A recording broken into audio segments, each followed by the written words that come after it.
Hi guys, welcome to Classic Sitcoms, Facts, and Trivia. Appreciate you being here. Before we get started, I ask you to please subscribe, to share these out. Someone commented on yesterday, Miss Kelsey.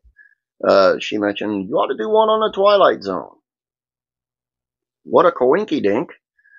I prepared one for the Twilight Zone before she even asked it, which is pretty cool. It's kind of like something, from the Twilight Zone. Anyway, here's some things about the Twilight Zone you might not know. And we're going to start with, there was almost 6 dimensions. While recording the opening to the pilot episode in 1959, Rod Serling exclaimed that there was a 6th dimension to explore. When a network executive overheard the introduction, he asked Serling what happened to the 5th dimension. Serling assumed that there were already 5 dimensions, not 4. Luckily, the mistake was corrected before the episode aired. Viewers sent in scripts. If you were an amateur writer in the 1960s or just a fan of the show, you could send in a script to be considered for an episode. In total, 14,000 scripts were sent in. Serling read about 500 of them, and absolutely none were made into an episode. He said only 2 were any good, but they didn't fit the format of the show. And only 1 actor appeared in all 5 seasons.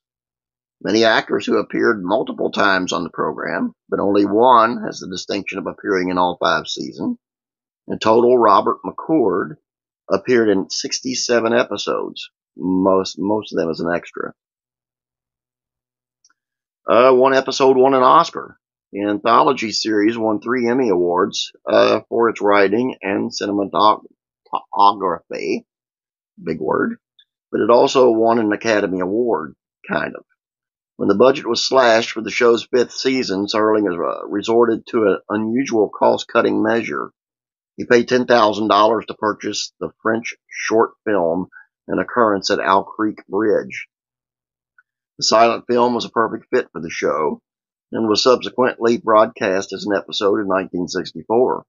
The previous year, the film had won an Oscar for Best Short Subject. Serling's on-camera introduction started in season 2. His famous on-camera introductions didn't start in earnest until the 2nd season. During the 1st season, he only appeared on camera during the promotions for the next week's episode.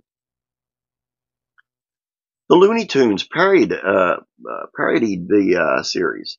Looney Tunes and the Twilight Zone couldn't be more different, but the 2 franchises converged when Warner Brothers and DC Comics released The Looney Zone.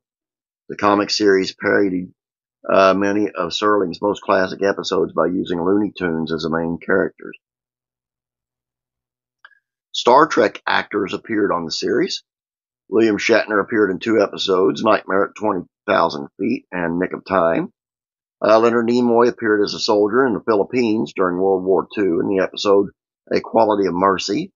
And George Takei played a Japanese-American man in infamously banned episode The Encounter.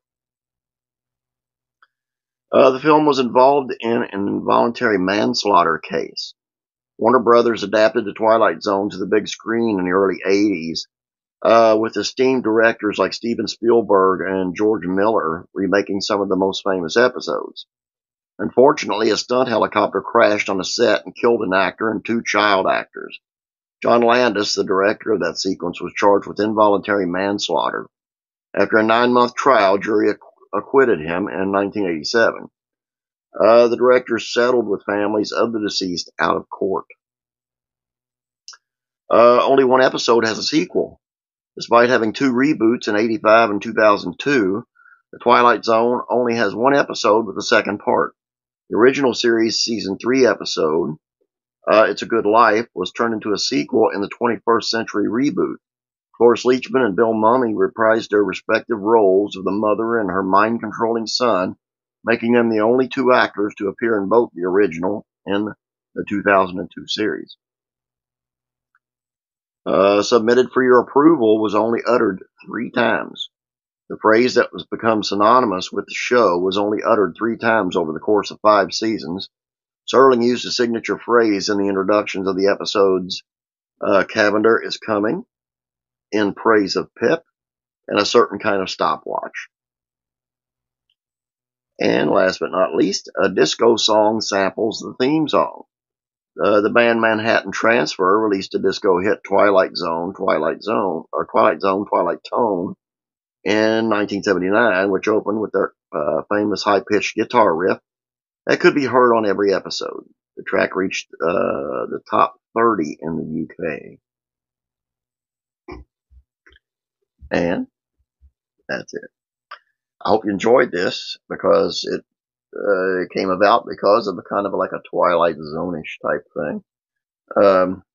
Please don't forget the Beverly Hillbillies facts and trivia. We are stuck on needing 48 subscribers to finish up and get to 1,000 and start the contest. Been stuck there for a while, so please share them out. And subscribe if you have not yet. Appreciate you being here. Hope you enjoyed this. Have a great day. God bless, and be praying for you.